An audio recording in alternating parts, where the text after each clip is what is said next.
I've had people say that I'm on a low carb diet, I don't eat carbohydrates, I quit sugar, and all these things around sugar. So, really, is sugar the culprit? Is sugar our enemy?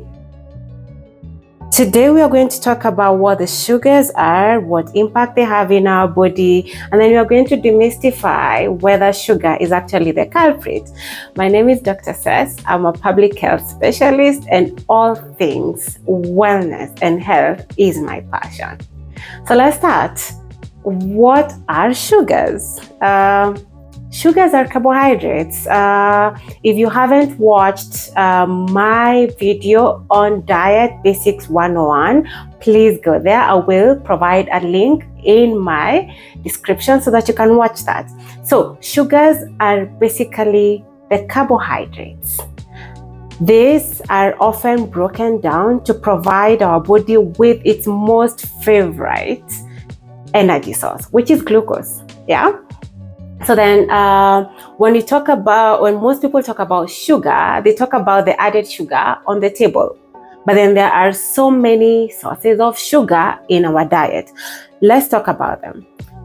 Imagine this closed fist of mine is the carbohydrates, because ideally the naturally found carbohydrates are molecules of sugar that are intertwined. So then when we take them, our body breaks them, and then you get the simple molecules of sugar. So then the simplest form of sugars is the monosaccharides, basically the simple sugars. Where do we find our simple sugars? Take for example the sugar that you add in your tea, or that's found in candies, or that you will find in fruit juices. Yeah, so these are the simple sugars. You have the glucose that you find from the carbohydrates once it's broken down. You have the sucrose that's found from the table sugar that you add onto your cakes, into your candy, into your sugar, into your tea, and then you have the naturally occurring sugars like lactose that's found in dairy products. Then you have fructose that you find in your fruits. But then, whereas we agree that all sugars are the same in terms of what they do to the body, let's talk about the way the sugars are found. Yeah, so we've talked about the simple sugars. The other types of sugars, the carbohydrates, are the starches. So then when you eat your rice, you eat your pasta, your bread, your chapati, your ugali, that's where you have sugars. But then the form in which they are found is a bit more complex rather than the simple sugars. The simple sugars do not need a lot of breakdown once they get into our bodies. Basically, they get into our bodies, they go into our digestive system, and very fast they go into the blood. But then when you eat the starches, and then the final form of carbohydrates is the fiber. So then all carbohydrates are not equal, but all sugar, once broken down, is equal. What do I mean by that? It means that once you eat the carbohydrates, like in the fiber, so if you eat your vegetables, you eat your fruits, you eat your corn, you eat your potatoes, then it's not found as single elements. It's often interlinked, and your body needs to break that down to be able to access the glucose or the simple sugars that are easily absorbed to provide your body the energy that it requires. So then, why is all that important when you're talking about sugars? The importance is by looking at what happens when all these processes have occurred, and then the sugar goes into your bloodstream. So let me give you an example. You eat candy or you eat cake. It often has simple sugars, yeah?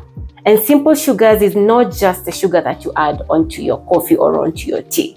It's any sugar that's not found in a complex manner, meaning that it's readily available once it gets into your bloodstream. What does that do? Once you take it, it creates a spike. So then once you take simple sugars, they are easily absorbed within 5-10 minutes into your blood. Once they are absorbed, a couple of things happen. Yeah, they go into the blood, and then they will trigger insulin. If you've heard about diabetes, then you've heard about insulin. Let's call it a police traffic control of the glucose molecules traffic, right?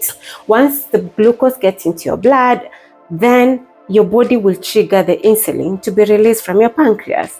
Then what does the insulin do? It directs the sugar where to go.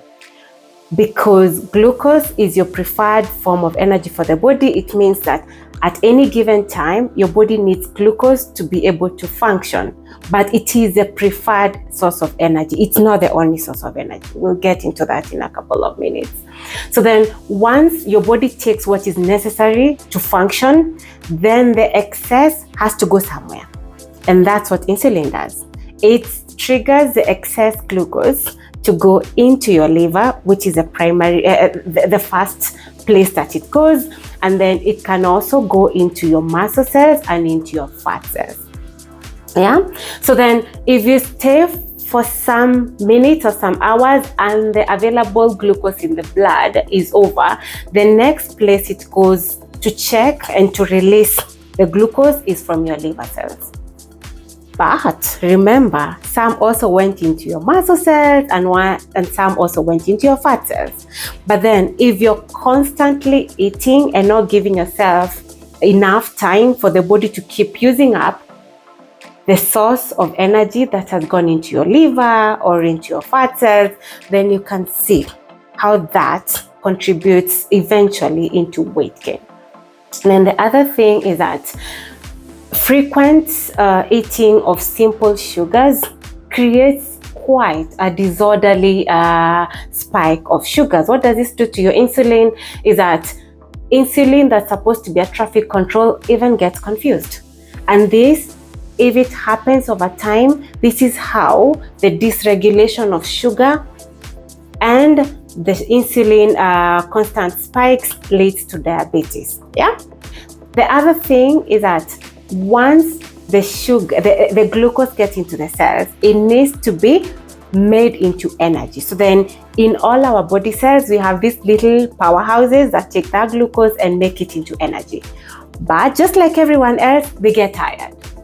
So if you're constantly eating foods that are high on simple sugars, then this creates an overwhelming effect for these powerhouses in our body cells to be able to convert that into energy. And then you'll often see that happening as chronic fatigue, yeah? And then again, this also gives us brain fog, and then the constant high spikes of sugar create what is called an increased glycation effect in our bodies. So then we are constantly aging at a faster rate than we should be, yeah? Then the other thing is that these constant spikes of sugar, they trigger our pleasure hormone, the dopamine. The dopamine effect, guys, is not the best, yeah? Sugary foods create this very bad cycle of craving more sugary food because of triggering the dopamine. And dopamine is a pleasure hormone. So then it means no sooner you've eaten, you're hungry again, and you're not craving the spicy or the salty or the vegetables, you're craving more sweet stuff, which then creates this negative effect on your bodies where you're chronically fatigued, you have these mood swings, you have brain fog, you don't function very well, you're aging faster than you should be, and then your weight becomes on the heavier side. You have weight issues, heavy to control the weight, and it's just this very nasty cycle. And then lastly is that constant sugar blood glucose levels in your body are not good for your immune control in terms of them triggering a chronic inflammation. So then when we talk about inflammation is a good thing, yeah? It's kind of like the policemen and the army we have.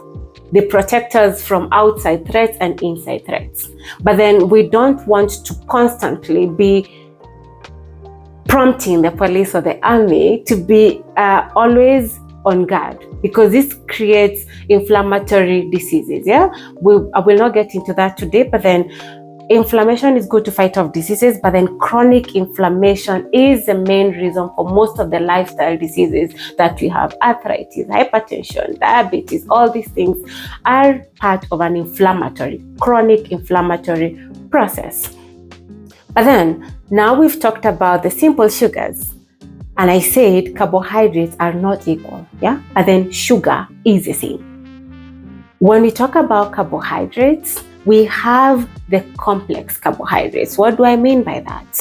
Complexity is in terms of, remember my hand? If I break down my hand and maybe I leave 2 fingers together or 3 fingers together, the different types of carbohydrates, especially when you go to the starches and the fibers, are healthier. Healthier how?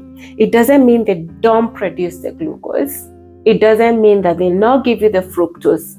It means that the way that glucose is released is in a gradual curve. Simple sugars clearly are very dramatic. They create these types of spikes.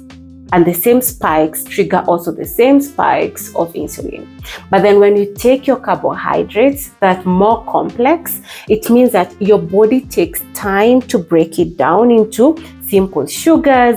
And then if you add in the carbohydrates with fiber like whole grains, your vegetables, your tubers like the potatoes in whole, then it means that they are also clothed.